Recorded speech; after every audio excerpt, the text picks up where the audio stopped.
Hello, everyone, and welcome to Film Foundations, a podcast where we talk about, well, movies and why you should be watching them and who's in them and who you should be watching in those movies. I am one of the hosts of the show, Chris Stashew from the Culture Cast, and I'm joined by my good friend, Ryan Verrill of Disconnected. Hello, I am stoked to be here and really happy to be able to dive into another one of these, especially somebody that I've been watching what feels like my entire life at this point. Yeah, same. It's weird. It's weird to think about Jim Carrey now as like an adult because he was he's a big part of our childhood, like my childhood and clearly yours. Like I don't know what that says about me, given that some of his movies are like not for kids, not in the slightest. But I'm sure once we kind of start digging into our questions, we'll probably discover we were watching Jim Carrey movies a little earlier than probably was intended. Yeah, I would agree with that. And the funny part is looking back on some of these as I was going through our questions, I had the same thought. I was thinking like back then, these were viewed as kind of risque, but looking at what we've seen comedy develop into since the early 90s, a lot of his stuff just feels kind of wholesome at this point. Yeah. I mean, it's still kind of some of the stuff is kind of sexualized, but like I think that for the most part, like Jim Carrey, he comes off more now for me as like a not family comedian, but someone who's definitely more approachable for everyone, less you're like, I'm just for the adults, like, which is fine. Right. Like, there's literally nothing wrong with that. I mean, know your audience and play to it, like 100%. But at the same time, it does feel a little quaint now, I guess. I mean, it makes sense given what he's been doing recently and what he claims he's not doing. He's going to be done with. I mean, he's said more or less like this. I think he said like the Sonic the Hedgehog stuff is like his last thing. So. Which I mean, I don't believe. I don't know how I feel about that because a lot of people always say those like I'm done, and then they're not done. Like how many times has Soderbergh said he's done? I love that somebody pointed out Soderbergh claimed that he retired, and since then he's had enough movies to do like a 14-hour marathon or something. Yeah, it's like I bet since he said he was going to retire, he's made more movies than Tarantino said he would retire after. So, touche. Right, I'm going to retire after 8 movies. Soderbergh has made 8 more movies since you said I'm retiring after my 8th movie. But what's really funny is we were kind of figuring out what we wanted to do for this episode, who we wanted to talk about, and Jim Carrey just kind of came up naturally. I don't think, right? Like it kind of came up and then we backed off of it, and then it came up again and we backed off of it, and then it came up a third time and we were like, well, I mean, this kind of feels like the thing we should be talking. Yeah, the way that we break down some of these so far is just based on when it's the two of us at least, who doesn't have a massive filmography. And funny enough, Jim Carrey kind of does have a pretty wide filmography, but it's not varied or time-wise deep enough where it feels like it's unapproachable. And so for the two of us, I think this is a really good starting point, which is kind of the basis of the entire show. Yeah. No, and it is like this show is about giving you, the listener, if you have not, exposure to this person or this director or this genre, but also at the same time, not only giving you exposure to it through our conversation, but also a direction to go if you're interested in actually going on that journey. And hey, I will say it out front, right in front of this, before we even get into it, Jim Carrey is not for everybody. I actually know plenty of people that are not at all enamored with his comedy stylings at all. And again, it's comedy, so it's very subjective, and I completely understand. It's, action movies, like most action movies can satisfy most people, but comedy is just very subjective. And you're either going to be into it or you're not. And like I said, I know plenty of people that are like, Jim Carrey, nothing, don't care. And it's like, okay, like I can't argue with that. I can say like, that's unfortunate that you're being so kind of fatalistic about it, and maybe check out some of the things that we're going to talk about. But at the same time, like if you were watching his stuff in the 90s, like I can completely see why you're not necessarily like completely on board with what he's doing, because for a while there, he was inescapable. In the 90s, there were few comedians bigger in the late 80s, early 90s than Jim Carrey.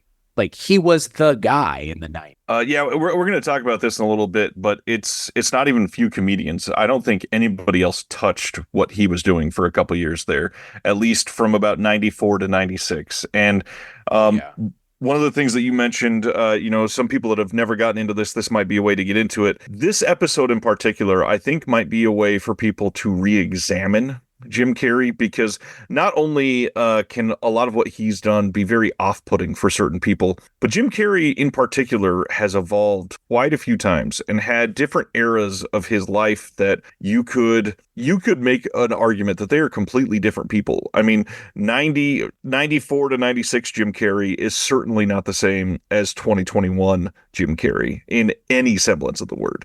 He's not doing any of the same things. He's not giving off the same aura. He's not working with the same people. He is not, making himself act out in this outlandishly physical comedy way.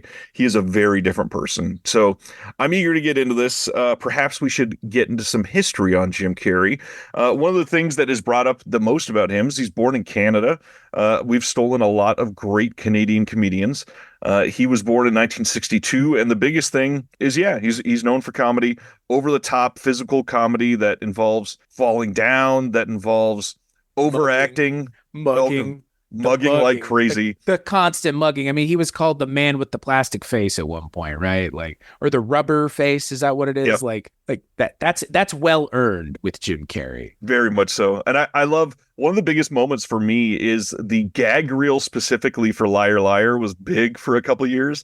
And there's a point where they are arguing in court, and one of the ladies screams the word overactor at him, and he just breaks because he knows that he's acting just beyond over the top, and it's exactly what he needed to be called out for. He had a handful of small roles in the 80s, kind of a small breakout in the movie Once Bitten in 85, and then appeared in Earth Girls Are Easy in 88.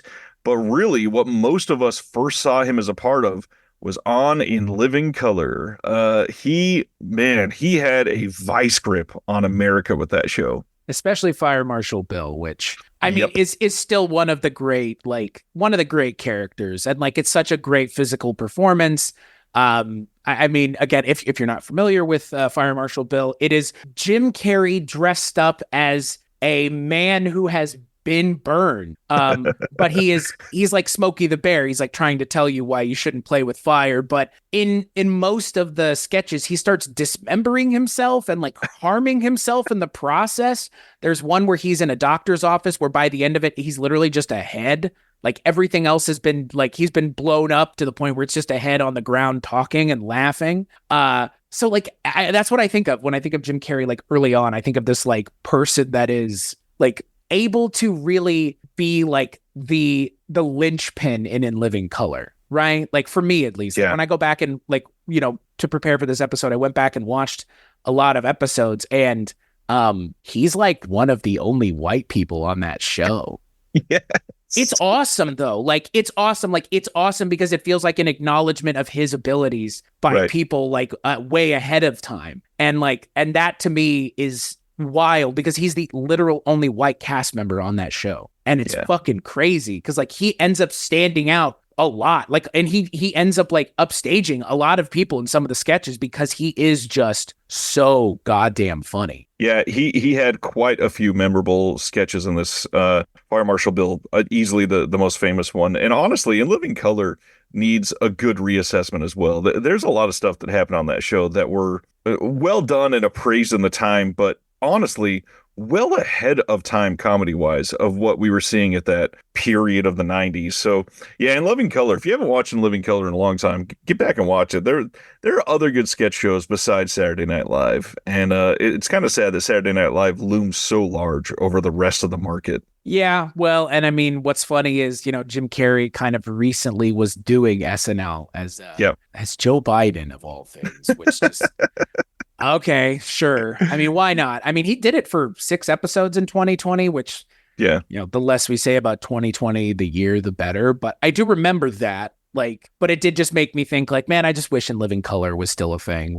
It's too bad. I mean, I'm glad. I mean, in a lot of ways, I'm glad it's not because of what SNL has kind of also become in a lot of ways. But at the same time, it's a shame because In Living Color really was something special for sure. At least it feels like to me. The SNL period is back in that special time when Alec Baldwin hadn't accidentally killed somebody. God, boy, remember that? That's a weird thing that happened. Was that 2021 or 2022 where that happened? That was wild, man. Yeah, I think it was 2021. Yeah, yeah. When we do our Alec Baldwin episode, boy, we'll be having a fucking field day there. We'll go from Miami Blues to New Mexico. Yeah. God. Hey, it's a movie that we may never even get to see. Isn't that even worse, frankly? Yeah. Yeah. I mean, we get to watch The Crow, and who knows why we don't get to see that. That's true. That's true. But I do think it's funny when we talk about Jim Carrey, this just idea of, like you said, he has eras of his career. And then he also has just like really weird outlier things that I think. Oh yeah. Yeah. That I think I'm probably the most excited to talk about. Cause like his fun stuff is fun, but his weird stuff is like, it's weird. Well, let's get into it then. We will start with our first question, which is always going to be, what is the best entry point for this individual? And for Jim Carrey, I'm very curious to see what we both say, because I personally, I already have two things listed for this, because it depends really if you want to give somebody a comedy or what is not a comedy, because he's done a lot of stuff that even not necessarily like full on dramatized films, but stuff that he's not there to play the same type of comedy that he has for the rest of his career. So let's break into it. What's your entry point, my friend? So I have two, similarly to you, clearly. For me, if we're talking comedy, I personally resonate with this character probably more than any of the other characters that he's played. I just bought a t-shirt at Target that I'm going to reverse tie-dye with this character on it. It's one of those like retro style shirts. I love Ace Ventura, and I think it's definitely like, if you want to get like a full blast of Jim Carrey in the 90s, like Ace Ventura is it. Like it is it, and like in a lot of ways it's it, and it was also it for a lot of people that they were never going to watch Jim Carrey based on the previews for that movie, seeing that character and just being kind of put off by that character. And look, I mean, the character is meant to be annoying, but the character is also hilarious because he is annoying, and that's the point. Again, at least I find it to be that way. I completely understand if someone else goes, "No, you're wrong, Chris." Like, okay, fine. Like, I will concede that we have differing opinions about Jim Carrey's comedy style. And for me, the other option, and I think that it's a comedic role in a way, but I also think it's like might be for me, Jim Carrey's like, it's like his magnum opus. It's like I think it's like the magnum opus of his career. It's the thing that he'll be remembered for, I think, by more people. How the Grinch Stole Christmas, I think, is a genuine. It is his magnum opus, man. I'm not even joking. I did not see that coming. Yeah, I know you didn't. I don't know what you thought I was going to say. Probably some Michel Gondry movie. But I'm telling you, like, the amount of time that he even had to put into getting into that suit, and the amount of time and effort that it's like, everything about that should not have worked. And yet there is something so shockingly endearing about that movie that it is not only a like modern Christmas classic, but I would go as far as to say the fact that Jim Carrey wasn't nominated for an Oscar that year for that role is kind of surprising to me. I'm being dead serious. You didn't think I get it, but you get it, right? Like it's like Johnny Depp in Pirates of the Caribbean. Like that movie would have been good without him, but because he has that performance, it's not only a great performance, but the movie benefits from it. I mean, just like The Dark Knight with Heath Ledger. And I see how The Grinch Stole Christmas the same way. Like the amount of time and effort spent just to get into the suit and then figure out a way to make that suit feel like he disappears into the character is what I'm getting at. Yep. And it's a fully realized character who by the end of the movie, you've gone on a journey with this character, because it is about the Grinch, that entire movie is. And you stay with Jim Carrey most of the movie. And it's just, I forget that it's him. That's how good it is. I just feel like there's a real thing on screen. That's how good it. And look, I'm not even a big fan of Ron Howard either. And that movie benefits from it being directed by someone who has the touch that Ron Howard does. So it also helps that you have like an amazing director. But The Grinch Stole Christmas for me is like, it's a modern Christmas classic, which for me is that like one of the hardest things to do? Like to be like a modern holiday classic? Like how not a whole lot of movies are in that canon, like Elf, right? How the Grinch Stole Christmas, Love Actually, maybe but it's like Christmas movies come out every year, and there are not ones every year that come out that are canonized into what Of like course. National Lampoon's Vacation and everything else is. So yeah, that's those are my two answers. What about you, Ryan? I'm so curious because you thought I was going to give the answer that you gave, and then I Uh, floored you to the point where I think you thought I was joking, and you like didn't react immediately, and I was like, is he okay? Is he frozen? Yeah, I felt frozen for a moment. I will definitely agree with that. So both of these I don't inherently agree with. I will happily discuss. First off, Ace Ventura is amazing. I'm never going to take away from that. Also, incredible sequel. Didn't mention that at I all. oh I didn't mention it. There's a reason I haven't mentioned it. But you're right, Ryan. I actually would go as far as to say it may be better than the original. I would also argue that it is better than the original movie. But he kind of is Ace Ventura. Like that is what started all of this for him. The Right. iconic like the linorama that you can just do quoting these two movies can last an entire lifetime, and he was able to do both of them. Like that's amazing that one person could encapsulate that much so much. And I think people that are maybe of a younger generation don't understand how much Jim Carrey was America for a couple years with many of these films. And we're going to talk about that when we get back to the biggest impact on pop culture. But Ace Ventura primarily was everywhere. This was referenced on TV of stuff that's not related to comedy. This was quoted in speeches. This was quoted and acted out in, playgrounds across the entire country at every elementary school. It's wild how many people you could get that just loved this movie like universally. It is incredible. Unfortunately, a lot of people are also super turned off by his garish, over the top craziness in Ace Ventura, which again, like you said, I totally get. So, like I said, I made two picks, and one of them was comedy, one of them is not as comedic, but the one that's comedy, this is going to sound like a very safe pick, and I'm acknowledging that. But I also think it's one that's slightly overlooked. 2008's Yes Man with Zoe Deschanel is a really good entry comedy point for him because he's held back from the craziness, but he's still very funny. And this is a surprisingly good movie. This could have been like a really nothing romantic comedy that had absolutely nothing to remember about it. But overall, this movie is decent. It It's is a good far. movie. I honestly see this being more universally loved than a lot of the stuff where he was the complete capital J, capital C Jim Carrey of the Right. 90s. I think it's a super fun comedy, and if you've never seen it, it is probably one of the better entry points. Because if you like this, then you could branch out and see, well, maybe I could see him going a little bit crazier. And then before you know it, you're watching everything and just losing it. God, The Grinch, man, that's a great pick. I would not have thought of that. It is a great entry point. It's also an easy entry point because it's a holiday film. But the other one that I went with is 1998's The Truman Show. And when you say magnum opus, I think this is Jim Carrey's magnum opus. I think this is his best film by a long shot. I think it's a borderline. I would almost like argue that this is top 50 movies of all time, like for anybody. This movie is philosophical in ways that people that love movies try not to think about sometimes because of consumption. This is done in a way that is thought out for every single scene. This has some incredible cast members in it that are not a part of as many things as they should be. I mean, this movie is just mind blowing. And when you're looking at dramatic films that he has done, this isn't as crazy as The Number 23. This isn't as bonkers as some of the other stuff that he's done. This isn't super subversive necessarily.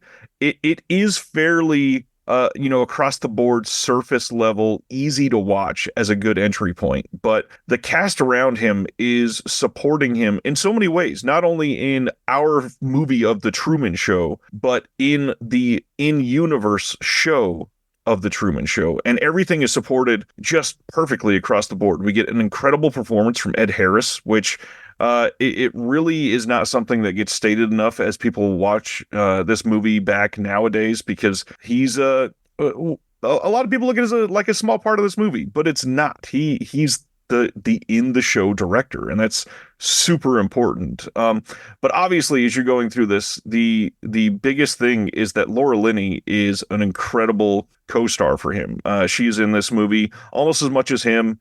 Directed like crazy by Peter Weir, really well done. And then the biggest like character actor that I kind of want to throw out there is Peter Krause, who was in 6 Feet Under, gives a really nice understated performance in this. Love him and everything that he does. But yeah, The Truman Show. I think that if you're looking for something that's not a comedy, this is probably the best starting point for the rest of his filmography. I'm kind of surprised you didn't mention Man on the Moon. I thought that's what you were. I mean, that's I think when you said safe, I was like, oh, there are two safe choices here. Man on the Moon's like I'd say that's a little more of a deep cut. That was like, I mean, that was the role, right? Like that's the role that got him that was the role that got him the Oscar nod, right? It's what showed that he could actually act and not just be silly. Right. Which, I mean, again, if that's what people thought, like, fine. Well, I mean, the Man on the Moon stuff is wild, and then the documentary that came out after is equally as nuts. Yeah. Oh my God. Honestly forgot about that documentary. That documentary is fucking is wild. Yeah. I don't know what to think about that documentary because, like, I think, and this is something we haven't mentioned, and I want to mention it now. Jim Carrey seems like a genuinely interesting guy. He seems really I can't tell if he's really in tune or what the deal is, or if he's just pretending to be in tune, but he seems really in tune with the world, as it were, in like a galaxy brain way. And I don't know how or why, and I don't pretend to, but it does, right? Like something about Jim Carrey just seems a little bit bigger, as it were. Yeah, he's the type of person that you look at and you call them an actual artist. I think more so than somebody that's just being funny, silly comedy boy. And obviously he's evolved that because he's painting now. He's had a hand in a lot of the stuff that he's done later in life, like I don't know if this is going to be mentioned later, but maybe an interesting thing to bring up right now is he was in Kick-Ass, which he played a pretty crazy role in the sequel. And as it got marketed and everything came out, and the whole school shooting situation that's a common everyday problem in America, he came out and basically said, I'm ashamed that I was a part of this movie, and I don't even want to see it released anymore. So Kick-Ass 2 is a really interesting blip on his career because he did a real quick about face on that. Yeah, I do remember that. Jim Carrey's personal life is he's an interesting guy. Way. And he wrote a book in 2020 as well, Memoirs and Misinformation, which is like a memoir novel about a fictionalized version of himself. So I have had it on Audible for a couple months now, and I've been waiting to listen to it because it's narrated by Jeff Daniels, which. Wow. Right. Like, so that's why I was like, oh man, like Jim Carrey's weirdo memoir thing that's narrated by Jeff Daniels, like, sign me up. That sounds amazing. I've heard it's good. I know nothing else, but it was just, we don't talk about those kinds of things, but you just mentioned the idea that he's an artist. And I think that's, again, if you're an artist, you're kind of branching into multiple mediums, including for sure text. So well, speaking of those, we've already started to mention some of the deeper cuts. So what, in your opinion, is a good deep cut for somebody that is either branching out for Jim Carrey or just getting into Jim Carrey, and maybe it's not a great starting point, but a decent follow-up or something to expand on? So I'm going to be boring now and bring something up that we already brought up, which is Ace Ventura. I think I genuinely think, like, it's, for me, like, it is in a lot of ways, like, I will concede that Ace Ventura: Pet Detective is a more important movie for a number of reasons. But I think for me, Ace Ventura: When Nature Calls is the movie I gravitate towards more. I have the soundtrack for the movie on vinyl, for fuck's sake. I absolutely love the movie. I love that there's like a cliffhanger ripoff at the beginning of the movie, which I didn't even realize because I hadn't seen Cliffhanger until an adult. So I didn't know what it was until I saw it much later.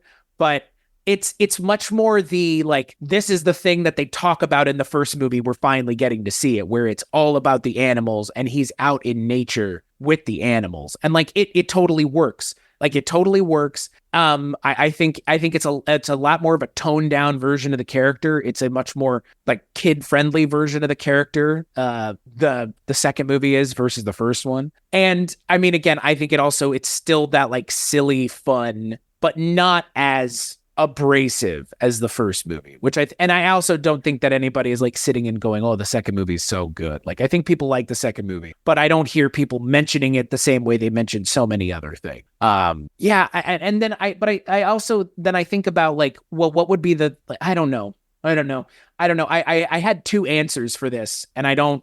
It's not fair to mention both of them because one of them might be yours, but it's one of these things where, like you mentioned, like if I didn't want someone to watch Ace Ventura, like what would I want them to watch otherwise? It would be Me, Myself, and Irene. Because like it's like that kind of comedy for Jim Carrey.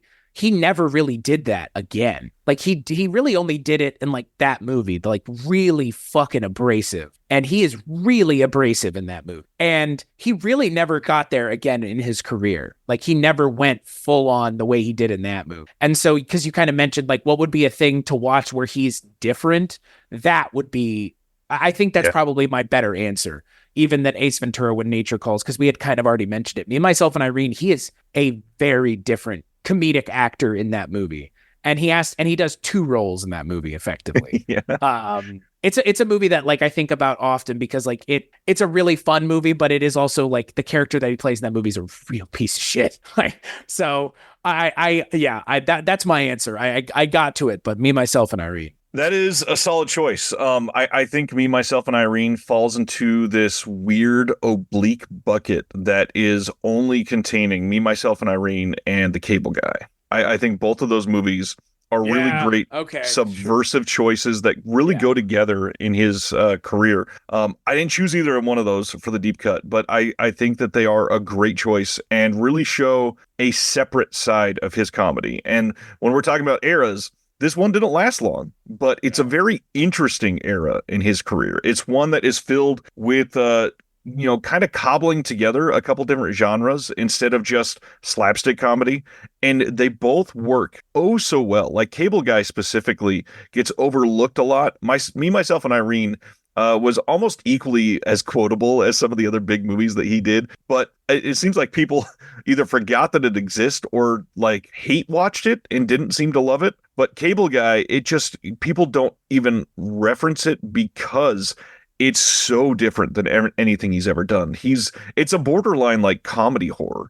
It is so well done. And Ben Stiller, I know, my God, he is so fucking amazing for this. And this movie is just creepy and this weird like stalker comedy that you don't expect to come out of anywhere from his career to create this. And it's just this one point in time that it could have been made. It's so great. Yeah, I love Ben Stiller as a director. I mean, he hasn't directed a whole lot of stuff, but he directed one of my favorite comedies, which is Tropic Thunder. I mean, just fucking like a masterpiece of a comedy in so many ways.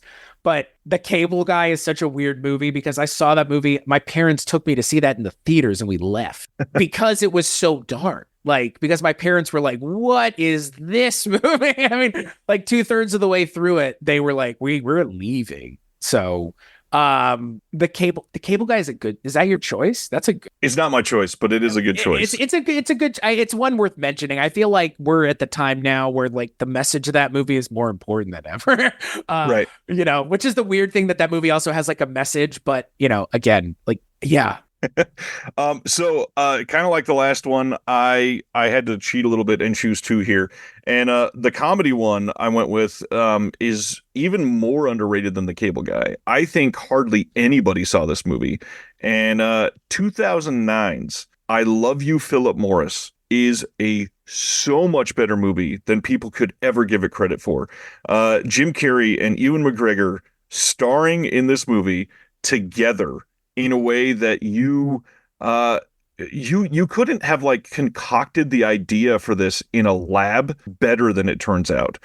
Essentially, this movie is about a cop who turns into like a con man because he comes out of the closet and goes to prison, and he meets somebody, and they are working to be together, and it's this interesting like very subversive idea with a nice cast. I mean, Leslie Mann is great in this movie as well, and I think people just plain didn't go out to see this movie. It was that era in his career, like Yes Man, where he was doing things that felt safe but interesting in an odd way, and people were just turned away from him because he wasn't doing the slapstick of 1995 anymore. And this movie's great, highly underrated, highly underseen. You had like no reaction to this. Have you seen this one?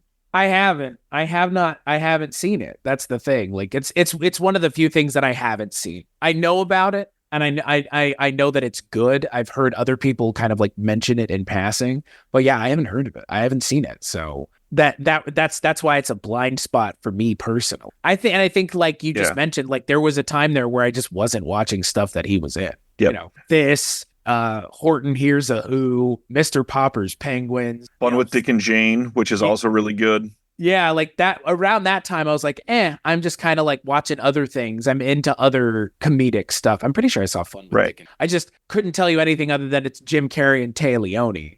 Yeah.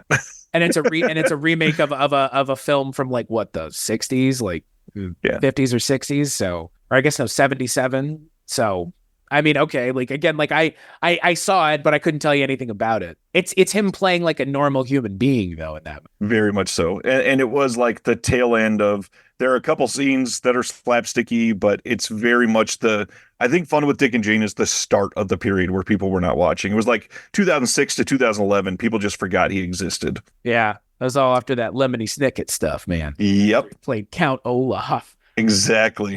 So my other deep cut, which is going to be funny to describe it as a deep cut, because a lot of people in our circles, everybody's seen this. This is such a big deal for a lot of people. And you already mentioned Michel Gondry, so I got to say, Eternal Sunshine of the Spotless Mind. If you've never seen this movie, I think this is his deep cut dramatic film. And this movie is another masterpiece in his career. I think that he's got about 6 or 7 that I could argue are borderline perfect movies, and this is up there for me. I do think that Truman Show is a slightly better movie, but this one is so much deeper than you expect some of his stuff to be. And it's not one of the movies like the other one that I made fun of a moment ago, like the number 23, where it's trying so hard to be deep. This movie is earnestly deep. It hits on so many emotional beats that people are facing as they age. People are facing, and not even like aging through turning 75, but aging from maybe late 20s to late 30s. There's a lot of stuff that you're going through where you realize I've wasted a lot of time with this certain individual, or I've wasted a lot of time with a job that I've been in. And many people nowadays are facing a lot of those philosophical questions of, well, shit, did I throw away my life for some of these choices? And this movie is a really great, like, let's watch this on a Wednesday night when I'm questioning everything about my life and why I'm putting myself through some of these things that don't make me happy. And Jim Carrey and Kate Winslet and gosh, the entire cast. Tom Wilkinson is great in this movie.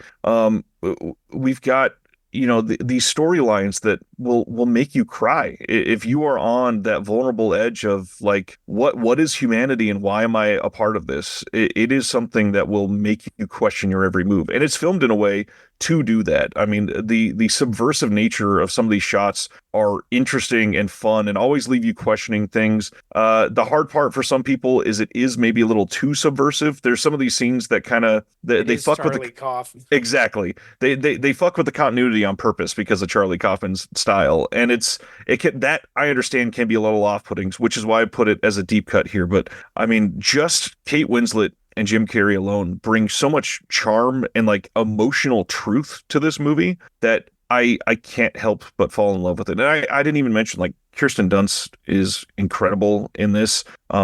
We've got what's his nuts that I always make fun of. The other supporting actor, I'm sure you know who I'm talking about. Why can I not think of his name? Mark Ruffalo? No, Mark Ruffalo's decent. Elijah. You're talking about Elijah Wood? Elijah Wood, yeah. Elijah Wood is weird in this movie, but it's decent. I mean, even David Cross is in this movie. Yeah. Like, this whole cast is fun and great, but it's nothing like the rest of his filmography. No, well, I would say the closest thing is Man in the Moon. It's still somewhat, Man on the Moon kind of checks a certain box in one way, but checks a different box that you're not expecting it to. And this movie Eternal Sunshine kind of does the same thing. Like it's not funny, but Right. I mean, I don't know. Like again, it's not also like getting into the topics of the movie in a way that isn't fun is more what I'm getting at. I mean, the movie, there's still a sense of like some enjoyment that's meant to be had with the movie. It's not played completely like just dramatic and serious. But that's the thing. I mean, it also can be taken that way because the movie, what it's talking about is not, it's not fun subject matter. No. Like it's a movie that I was recently thinking like, oh, I should throw this movie on. I was like, I should not throw this movie for a number of reasons. Because again, I mean, it is like there's a lot of it that if you're at a time in your life where you're having those kinds of questions and thoughts, just even at the forefront of your mind or in your mind at all, it's like this movie is going to it's going to probably give you a misty moment in the presence of whoever you're watching, probably a significant other or by yourself, just crying in your room, which can also happen. No, I love Eternal Sunshine. But it's a rough movie to watch. Like unless you're watching it with your significant other, and like that's the point. But like again, like I don't know. And I think the way the movie ends also, I think is weird now in retrospect. Yeah. Right. Because what I don't know, like that, the reason I didn't pick it is as much as I love the movie, the ending is kind of odd. Because the ending of the movie, it kind of undoes the entire movie in a way. And I've never been able to really square that away with how much I like the movie. Because the last couple minutes of the movie, at least for me, are just kind of like you kind of maybe missed your own point. I mean, that's typical Charlie Kaufman to a point. Right. But you know what I mean? Like, Yeah. you were nodding your head, so like you get it. Like it's just Yeah. it's that thing. Like there's a weird thing at the end of that movie that a movie. You and I had talked about before we did this. Like, what were we going to do? And we talked about Jason Segel, and we talked about Forgetting Sarah Marshall. Eternal Sunshine of the Spotless Mind. Forgetting Sarah Marshall has the ending that Eternal Sunshine of the Spotless Mind wishes it had, which is it stays true to itself all the way through, and that's the point. And that was the reason I didn't pick it. Is because like it just off put every time I watch it, I'm a little off put by the ending. So that's a personal me thing, but I will concede like it's great. And then the TV show that he did with Michelle Gondry is equally fantastic as well. Yes. Okay, so we've gone through our first two questions, and now I think this might be the most interesting part of the conversation today. The biggest impact Jim Carrey has had on pop culture. I cannot wait to hear what you have to say about this one.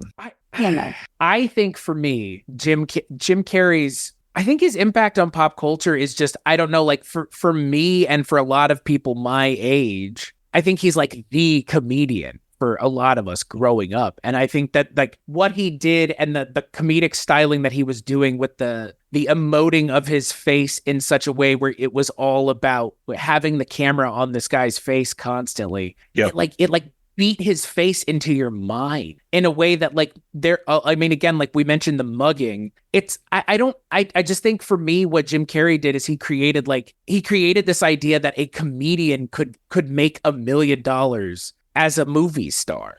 And like that comedians can be movie stars, like big time movie stars. And I think that that's his biggest impact on pop culture is like legitimizing comedians as like big time actors that are worth paying a lot of money because people are going to line up to watch their movie because he's in it. And in the 90s, that's what was happening. People went and saw The Mask because it was Jim Carrey.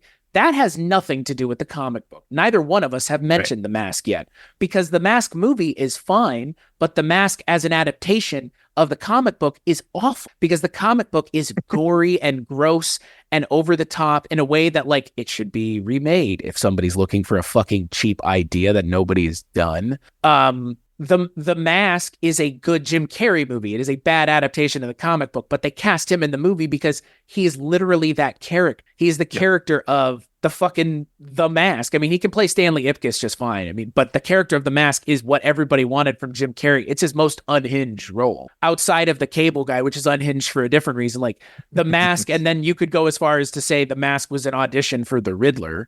Sure. But the Riddler, I mean, the Riddler is that role where it's just like this motherfucker has gone off the reservation completely. And that role is like that, and the Mask are just like that's Jim Carrey at like 110%. And for me, like, I know that was the thing that turned so many people off to him, but that was also the thing that made him the guy that was making the buku fucking bucks, where they were like, we're going to cast you in Batman Forever. And the comedian as a villain who could not have any physical presence with Batman.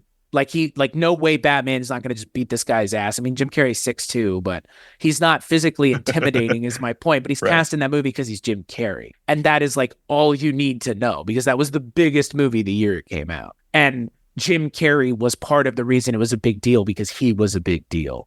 And he's not a big deal anymore, but you know who is? A ton of other comedians who are now working in the industry. I mean, so many comedians owe a debt of gratitude to Jim Carrey, to being the guy who they were like, we're going to give this guy an actual budget for a movie, a big movie that is his thing, and he killed it. And that for me is his impact is legitimizing comedy in the 90s, which I think gave us so many of like the 2000s and 2010s like comedies that have like Steve Carell or other people that were just comedians on TV, and now they're, Yep. Steve Carell, like who's like beloved by everybody because of, Despicable Me and blah blah blah blah blah, just like Jim Carrey. Just like Jim Carrey. So funny enough, we kind of came to the same answer, but in an interesting way. Because my answer for the biggest impact of pop culture is simply Jim Carrey's 1994. And if you have never looked into like IMDb and realized that these all happened at once, it is mind blowing to imagine that Ace Ventura: Pet Detective, The Mask,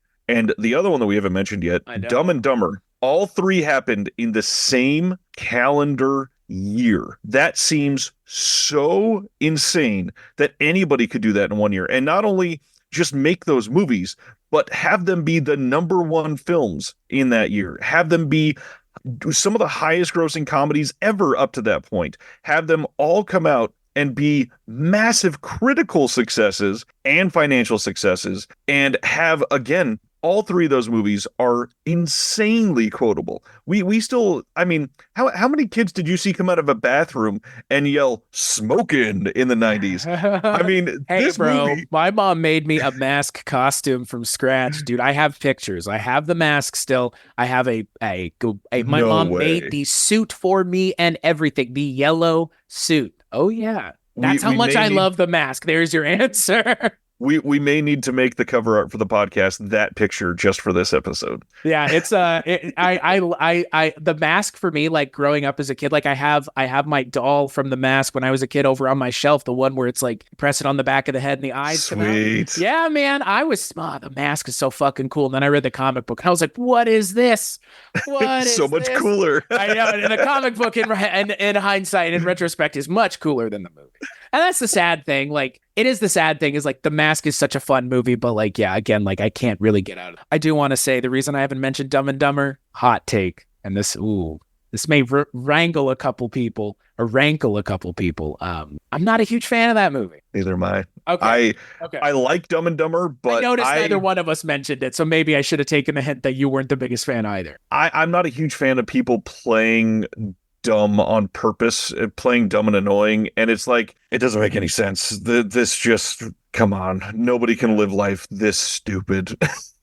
Well, you say that, but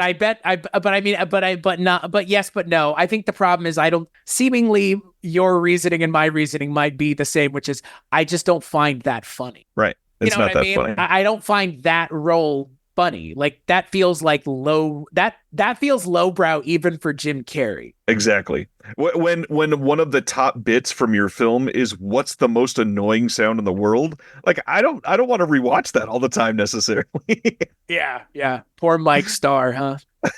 So yeah, 1994 for Jim Carrey is a legendary year, and for like entertainment as a whole, not many things happened like Jim Carrey had in 1994. And funny enough, the only other example that has always been incredibly impressive to me also happened in 1994, which is when late in that year, we saw Tim Allen, who was insanely popular, have the number one movie in the entire country with Santa Claus, the number one TV show with Home Improvement, and the number one New York Times bestseller, which was Don't Stand Too Close to a Naked Man. And now Tim Allen, great.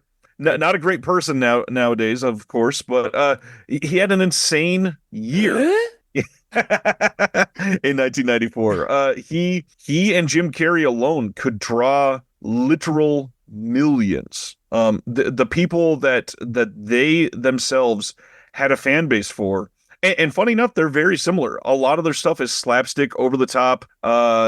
Tim Allen was a little more like middle America type, and Jim Oh yeah. Carrey was a little more over the top, like comic book style at least. But just they brought people together. They brought families together genuinely, and we don't really have comedians that do it like that anymore. And yes, you're right. They inspired people like Steve Carell. They inspired people like even like Stephen Colbert in some of his earlier stuff. Tina They Fey. inspired Tina Fey. They inspired a lot of the sitcoms that we have nowadays are you could see are pulled right from some of the stuff in the 90s, and they just tweaked them just a little bit to make them a little more updated. They're great, but yeah, 1994 was a massive, massive year for comedy that changed things for a lot of people. Namely Jim Carrey. This is true. Yeah.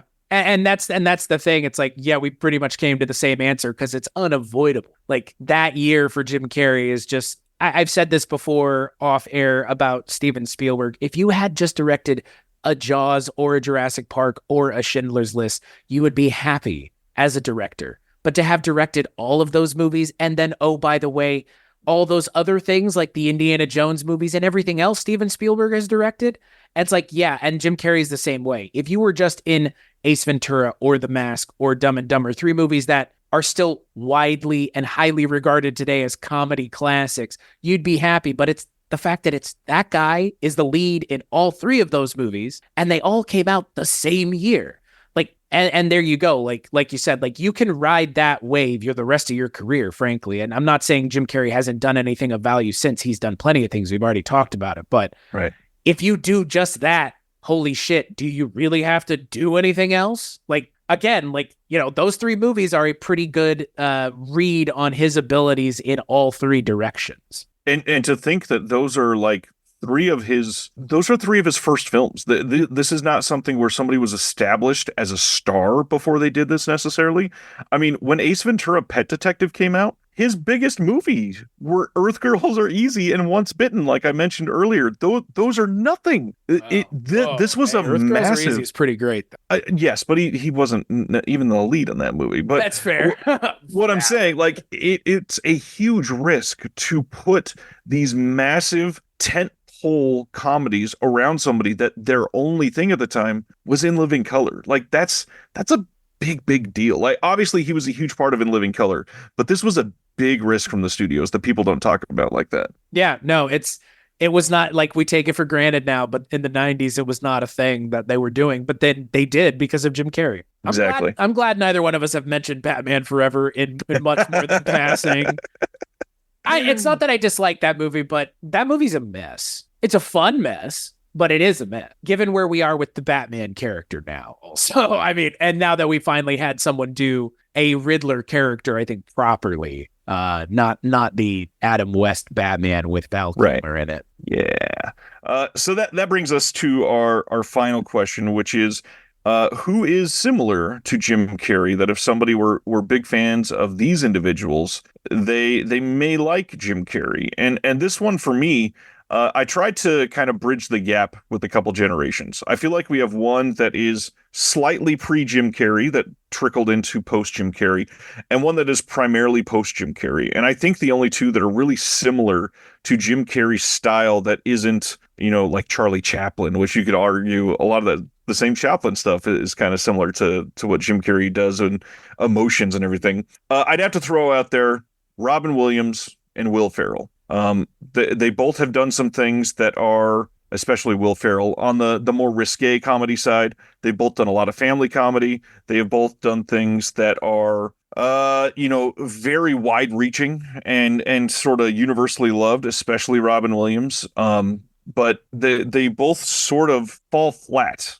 on the overall success that Jim Carrey had. Neither one of them had a 1994. Neither one of them had a year where they were unstoppable. Robin Williams obviously played to some massive people throughout some many different eras of his life, and so was Will Ferrell. Not taking that away from him, but man, I could see them being a bridge for people to Jim Carrey for sure. Yeah, I would agree. I thought of people like Will Ferrell, obviously. I think he's a good analog. Also, someone like an Adam Sandler. I think Sandler's different in what he does, but I think you could apply similar ideas and concepts to Adam Sandler in terms of what his career has been how he's been able to kind of move between adult comedies, family comedies, teenager comedies, and also dramatic roles, which I mean Jim Carrey has been able to do, and Robin Williams I think did somewhat. Your mileage will vary with any of these actors, these That's true. comedians as dramatic actors. I think just just based on the fact alone that it's again like comedians as dramatic actors is just it's hard. It's hard to see it, and some actors, some comedic actors just don't have it, and that's okay. Like they're making people laugh is just as important as making people cry, if not more important, frankly.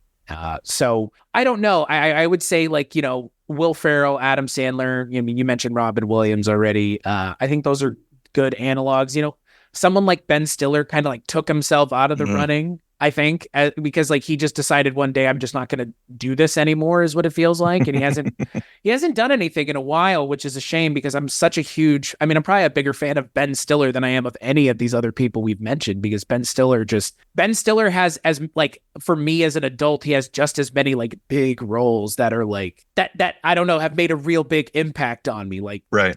The through line DNA genus of White Goodman and Tony Perkis from Heavyweights and Dodgeball. Like that character for me is like one of the great like comedic roles. But that's again like Ben Stiller who just kind of stopped doing it one day. But even a Jim Carrey is still around. He's still kicking it. He's still doing things. I mean, we didn't even talk about Sonic. I mean, we mentioned it, but Sonic's fucking great. Like, and he's fantastic. And it's good. It's good. It's good. It's a good video game movie, but it is really good because Jim Carrey is in it, and he's just back to like '90s form. Jim Carrey for one night only is what it feels like, and now we're getting 3 movies, which is great. Like that's awesome. We get 3 movies of him doing this, and then he's seemingly said he's going to be done, but. Like it's a return to form for him, which is also, I think, the versatility of him as an actor is he can go back and do that again, and he hasn't lost a step. It's like in wrestling when, an older wrestler gets back in the ring and they start cheering, "You still got it." I mean, it's that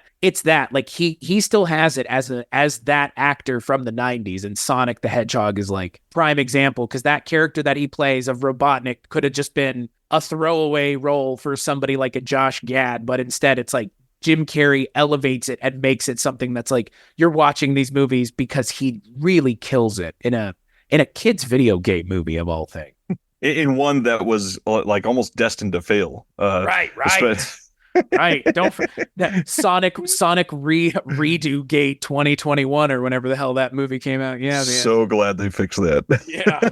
Well, yeah, it's like, a lot of those actors like Robin Williams, obviously, like, unfortunately, what happened with him, like we aren't able to see older Robin Williams doing, things. And like, I just recently saw Mrs. Doubtfire, and like that movie, like he hits fucking hard, man. Like Robin Williams, for as funny as he was, he also played sad really well. Like something about seeing that man's face sad, just like it like hits you right in the chest. And what's funny with that one is he gets you to empathize with him, and he's the villain in that movie. Yeah. He is absolutely the villain in that movie. Yeah. It's kind of wild. So I don't know. As far as I'm concerned, like, these kind of actors that we've mentioned, they do stand on their own, but at the same time, like they are all kind of in the same vein of like, you're so big that you can move within the sphere. Right.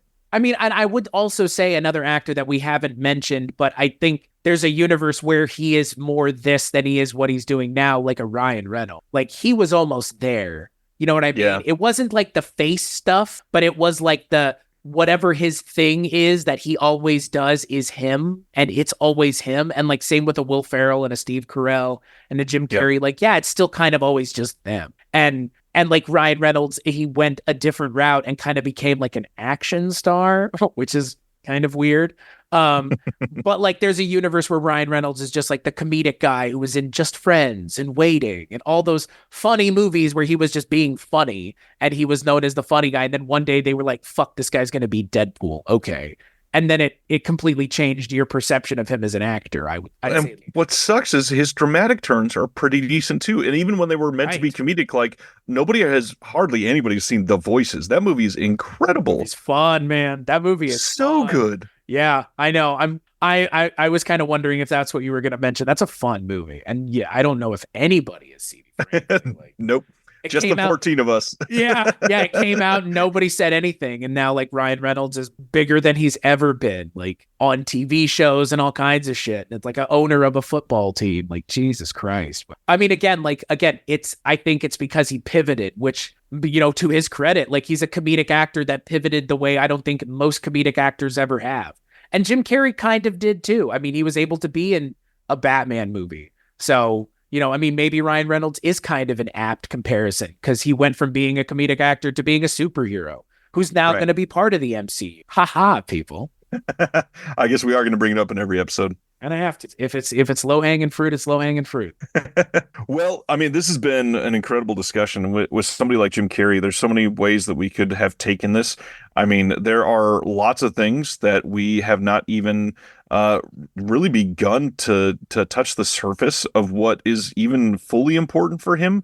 Because when you think about Jim Carrey, you know, we've nailed a lot of these, but to mention some other things by name, obviously Sonic the Hedgehog is a big deal. He did a movie called Dark Crimes, which is not good. Do not watch that movie. It's not good, but it is an odd, like, dramatic turn for him. His show Kidding, that movie needs to be mentioned by name because it is so well done. They made a sequel to Dumb and Dumber. Not good. Should not have been made. He played a really funny character in one episode of The Office. He's hardly in it, but I think it's an interesting take on a character for sure. One of the other biggest things that I'm shocked that we didn't mention even once, Bruce Almighty was a huge movie. Huge movie. Yeah. Yeah. I haven't seen it in a really long time. I mean, there are parts of that movie that I definitely think about. Like, I mean, that movie, speaking of Steve Carell, I mean, that whole thing where he's fucking with him on air is just some great practical physical comedy between the two of them. Yeah, I didn't, you know, I kept thinking about it and I was like, are we going to bring it up? Neither one of us did. And to be fair, like I brought up the Grinch. I'm not sure if you would have brought it up. So, you know, that, you know what I mean? Like, it's interesting the things we didn't bring up, versus the things that we did. Because, you know, yeah, things like the number 23, you know, deserve to be brought up. No, that's a weird movie. It's hard to like watch something like that and be like, I mean, I see what you were going for, but it just didn't work. And like, that's okay. Like, but on the other hand, if you ever have like desired to see Jim Carrey's ass while he's playing a saxophone and musing about numbers, hey, maybe it's the movie for you. Yeah. Hey, man, that movie has a twist in it.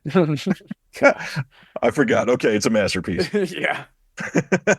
Well, this has been fun. Thank you, sir. I'm glad that we went down this route, and I think most of our answers were different, except for maybe the biggest pop culture impact, which is really fun. Yeah. I don't think that it's not that I don't think there was another option, but I don't think there was another option. If you take a step back and look at the whole thing, as opposed to just pieces. So, yeah, man, Jim Carrey's fun.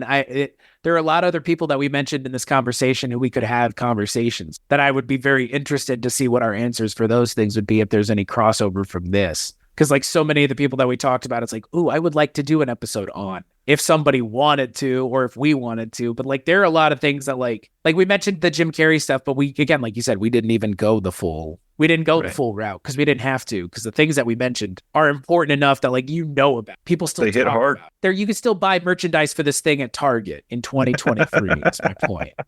Yeah, that's probably the best way to end this. Buy merch for Jim Carrey movies in Target in 2023 and 2024. Support locally owned businesses named Target, and we'll see you in the next episode of Film Foundations.